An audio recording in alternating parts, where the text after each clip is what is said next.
Of course, Sister Shivani, we've spoken about, emotional health and, things not to kind of classify things which are not normal as normal. What about, a lot of people have lost close ones, they've lost families, they've unfortunately, personally, I know people whose families have been completely, they've lost them to the pandemic.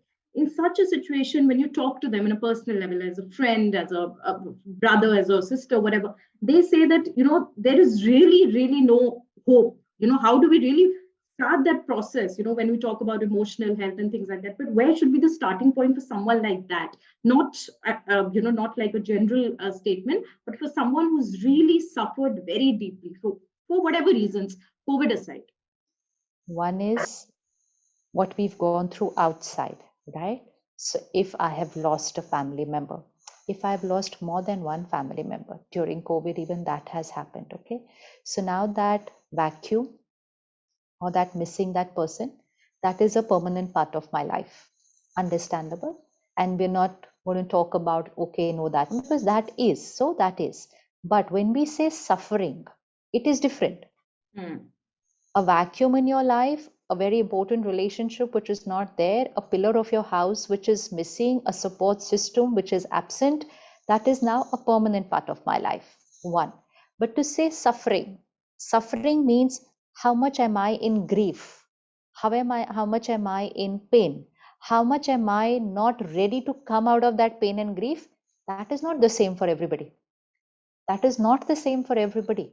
So even if you meet different people, because at this time during this epidemic, we know a lot of people who lost somebody, right? So it's one of those rarest times where you can actually see how a human mind will respond to the toughest situation of their life. And that toughest situation is losing someone.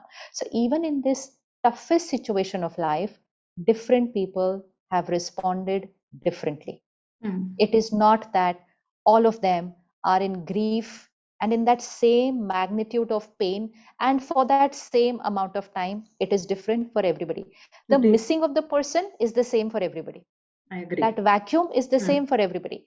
But someone goes into grief for 5 days, 10 days, 15 days, and then they find a higher purpose and they say, but I have to look after my children, but I have to look after my health because I have to look after their children. Hmm. And spiritually, we understand that we also need to radiate powerful vibrations to the soul who's moved forward on the journey. So if Hmm. I am in pain and someone has moved forward, so my pain and every thought that I create, how could you do this? Why did you go away? Or I was responsible for it. I got COVID into the house, so I am the one who's guilty. I should Guilt. have gone, not you. So if I create all those thoughts, then I also need to remember that my vibrations are traveling to the soul who's moved forward on the journey, probably entered a womb of a mother and beginning a new destiny, a new costume. So what energy would I want to send them? So I have seen in the last few months that many people with that spiritual understanding and that spiritual perspective, it's not easy. It doesn't happen in just one thought, Yeah. obviously, but all depends on how was your lifestyle emotionally and spiritually before this happened. Okay, so Hmm. before this happened, those who have been on a very spiritual and meditative journey even before this has happened, so for them the vacuum is there, but the understanding was deep rooted because that was a part of their lifestyle even before, that we're a soul on a journey. So we understand that the soul moves forward on a new journey. The vacuum remains, but they don't create grief in that because it's something that they have prepared themselves all Hmm. their life before the situation. So that's one kind of people Hmm. who have been meditating, and that's why we always believe that meditation and spirituality is so important. You Important. can't do it on that day when something happens to you. It's like you can't study on the day the exam comes. So you're really studying all your life and Really. then one day is an exam, right? So they are definitely able to come out of the pain, not Hmm. come out of the vacuum. The vacuum is there, but Right. they will remember the person with love. They will meditate for that soul who has moved forward and meditate on a daily basis so that they're really sending power to the soul, because many of the souls have left without meeting their family, have left with unfinished things because it was not prepared or they were not unwell before. So Hmm. they will meditate on a daily basis for Right. that. So that's a completely different way of responding to the same situation. A second set of people who've not done it before, they were not, but when this thing happened, and then if they understand it, and many have understood it, that yes, it's a soul on a journey, not for myself, but for them, I'm going to start thinking differently. So, when you tell them that you should think right, they're not interested.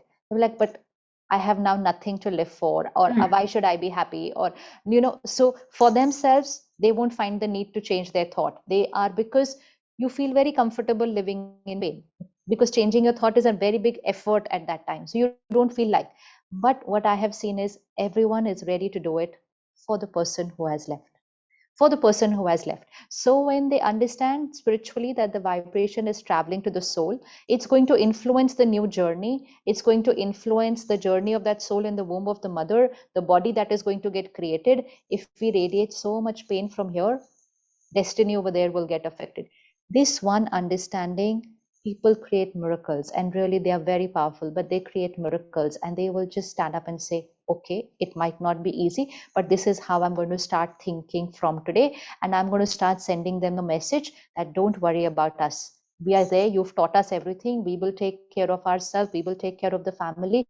And they will meditate and they will pray for that soul. So that's a second kind of a response where you've not done it before, but you do it now, right? So you do it now, and you really bring yourself out of that pain. Again, not the vacuum, but outside the pain, and you're able to take charge of yourself, and you become a pillar for everybody around you. So you're able to empower everybody else. And a third is who still don't want to come out of it, thinking that that way to be is going to be the way to be. But what is happening because of that is, if you are in grief for a very long time, 15 days, 1 month, okay, the mind can handle. But if you do not take some steps to come out of grief, whether it is support system, whether it is a community setup where you're going for meditation or spiritual, you need people over there around you who are powerful. So if you don't take certain steps to come out of it, we need to remember, grief for a very long time, couple of months, sometimes becomes very chronic, and then it can affect your emotional health. It can sometimes affect your body. Sometimes it tips off to a depression.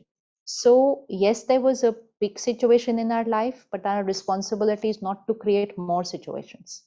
So my family is already missing one member, but I cannot, allow myself to be in grief, because now they will have to start taking care of me also otherwise. And if I am the parent and I have children, then how are they going to manage me if I have a mental health issue or a depression? So once you start looking at it that way, you might not be able to do it on your own, but then this is the time to take support, join people who are meditating, understand spirituality. Just do it online, even if you're not able to obviously now go out and meet, but do it. Don't think that this grief is the normal way to respond.